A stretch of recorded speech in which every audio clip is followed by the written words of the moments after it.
One way to stay connected and committed to your family is by establishing house rules. These are conversations that you can have with your team so that everybody is on the same page. But in this part of the video series on how to be a good parent, we are going to discuss more of the obstacles and challenges that we face as parents when raising teens. Welcome, beautiful parents. We are moving into the next in the video series to discuss the ultimate guide of parenting and how to be a good parent.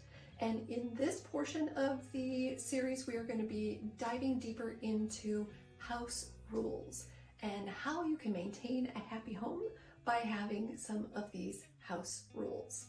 If you are new to the channel, welcome and thank you so much for being here. I would love for you to go below and click subscribe so that you never miss another video. We pump out new content to help parents get relief from the overwhelm. I'd also love you to share this with some of your other parent friends, and they too can get some of that relief. Let's go ahead and get into the video. This is the last in the video series on how to be a good parent, and I've come up with a little bit of a to-do list for you, but it's actually a to-do list for the kids. You just have to help them implement it or make sure that they're implementing it. Make sure to communicate what our family values are and instill those values upon our children. They can make them their own, but it is our job as a responsible parent to pass these things along. One of the things that I suggest doing is giving your kids, your teens, jobs, responsibilities, chores, call them whatever you want. But these are life skills that they need to know so that when they finally are out of the nest, that they can actually handle things on their own. They know how to cook. They know how to do laundry. They know how to make a meal plan and or grocery shop. They know how to vacuum and dust. So make sure that the kids have some kind of job or responsibility. Maslow's hierarchy of needs, you may have heard of this, psychology. People need to make sure that they feel as though they belong. It's one of the human needs. In a basic Maslow's hierarchy of needs, it's a triangle of basic needs. And so giving them jobs and responsibilities and chores makes them feel as though they belong to the family and have responsibilities and are helping to support the family. Mutual respect and open communication.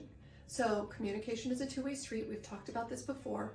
Open communication is huge. It is like the golden key to your ongoing relationship with not only your teen, but then as they go on into adulthood as well. You want to make sure that there's open communication. And by that, I mean, when your kids come to you with something, try not to overreact. You may need to literally put your fingernails in your palm so you don't overreact, maybe even literally bite your tongue so you don't overreact, but be a listener. Hear what they're saying, have open communication. Otherwise, that's going to shut off the communication right away. We have seen it before. You may have experienced it before. I certainly have seen that in my coaching practice with many families over the years. Do what you can to maintain open communication. Also be prepared.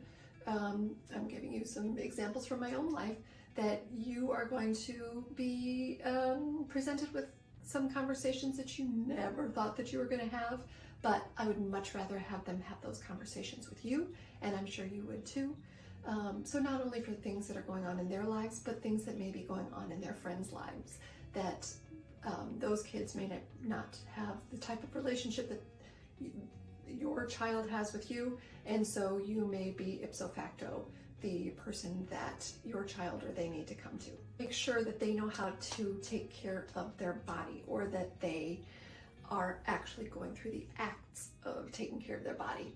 That is eating well, that is sleeping, that is taking a shower and maintaining hygiene, but also moving their body and no drinking or drugs. Their brains and their bodies are still developing, and so they need to eat well. We know that their muscles, their skeletal structure, all of the neural pathways really need to, they're sucking out all of the nutrients from all of the food that we can give them. So let's make sure that they have good, solid food. moving their bodies, stretching their muscles, maintaining a good sleep schedule. I know that this is really hard and this is one of the boundaries that they're testing, but they need sleep. Screen time, and with that, what I really mean by that is to have a balance. Have balance in their life. Make sure that they still have hobbies that interest them. Make sure that they have other things besides their screens that are of interest to them, just so that they have a balance. In the teen years, it's not the same as giving them, the very super strict boundaries, because they need screens for school. They need screens for maintaining their relationships. Make sure that there is balance in their life. We can also mirror what we are looking for and be good role models and make sure that we also have balance with their screens. This was the last in the video series. Please comment below other house rules that you may have in your families to help others. Thank you for being part of this video series. It has been an honor to be able to present this information to you. Please subscribe to the channel, like this video, share it with your friends so that they too can get a bit of a perspective, get some relief from the parenting overwhelm, and stay connected, stay committed. We've got